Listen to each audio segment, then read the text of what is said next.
Kalau kita melakukan pengembangan dengan yang namanya Visual Studio Code di React Native, kita bisa memanfaatkan ekstensi untuk mempermudah proses pengembangan yang kita lakukan. Kita bisa mulai dengan melakukan klik di bagian kiri ada tanda titik 3 ya, kemudian kita klik saja. Kemudian kita pilih di bagian extension. Yang pertama akan kita cari ini adalah React Native Snippet ya. Kita tuliskan React minus native ya, kemudian diikuti dengan snippet. Kita akan gunakan yang ini dari DSZNAJDR. Kemudian kita klik di bagian install.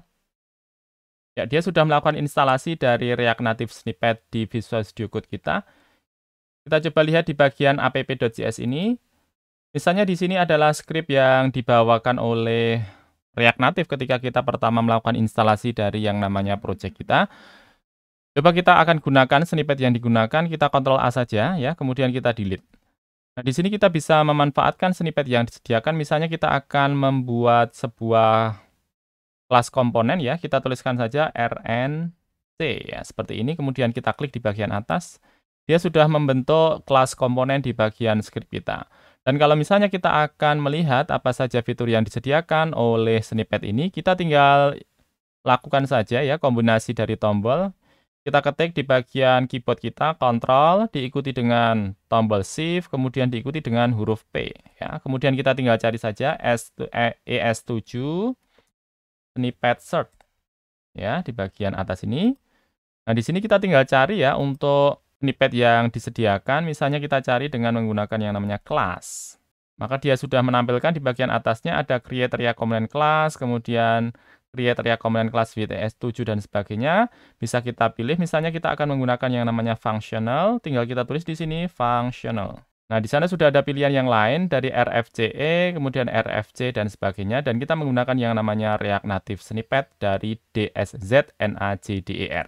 Ekstensi berikutnya yang bisa kita gunakan adalah auto rename tag ya. Kita cari di bagian extensionnya, kita tulis auto rename tag ya.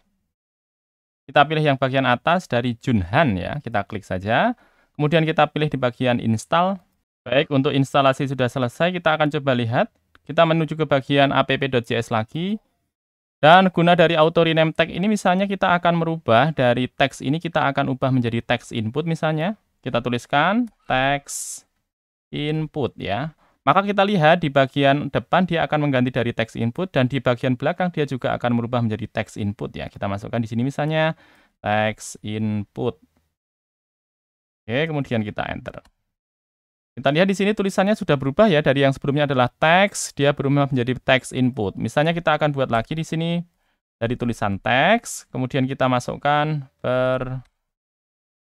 cobaan seperti ini, kemudian kita akan ganti dari yang sebelumnya tulisannya adalah teks, kita akan menjadikan dia menjadi tulisannya adalah button, dan seharusnya di bagian belakang karena kita menggunakan yang namanya ekstensi auto rename tag, tulisannya di belakang menjadi slash kemudian diikuti dengan button. Kita coba tulisan teks kita ganti menjadi button. Kita lihat ya, di sini dia sudah merubah di bagian depan menjadi button, dan di bagian belakang sudah otomatis dirubah menjadi button juga. Kita klik.